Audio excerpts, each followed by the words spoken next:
These haunting images were seen all over the country and parts of the world on Thursday. But one man in San Antonio couldn't turn away. I was watching the TV and they kept saying it was the FBI building. I've been in that building before. So I looked up and oh, that's the IRS building. Ken Hunter's father, Vernon Hunter, worked in the Echelon building for the IRS.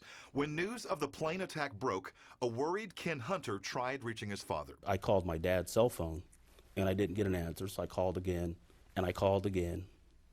And then when I finally got a good look at it, I realized that the plane hit where my dad was. But I was still hoping he wasn't there. We now know that 67-year-old Vernon Hunter was there inside the Echelon building. The realization that this father and grandfather may not be coming home slowly sank in with his wife and kids. They kept saying one person was unaccounted for, and she called me about 1 o'clock yesterday saying that my dad was missing.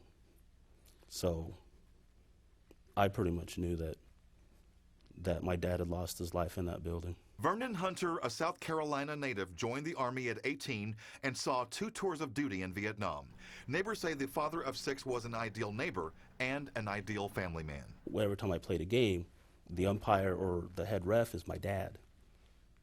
And, you know, there's nothing funner than getting called out on strikes by your dad. You can't argue with your dad. As for 53-year-old Joseph Stack, the man who investigators believe was behind the suicide plot, Ken Hunter has this to say. I was just listening to the radio and I kept hearing everybody talking about Stack this, Stack that. Oh, he's a great person. No, he's not. A great person wouldn't have done that. Part of being an American, and whether you agree with what's going on in the government or not, is you pay your taxes.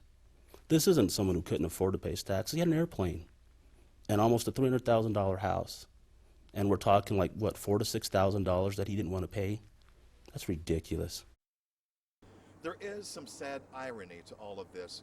Vernon Hunter's job at the IRS was to help arrange payment plans for people who couldn't afford to pay their income taxes. Ken Hunter says his dad would have gladly helped Joseph Stack. Hunter's funeral arrangements are pending. In North Austin, Shelton Green for KVUE News Weekend Daybreak.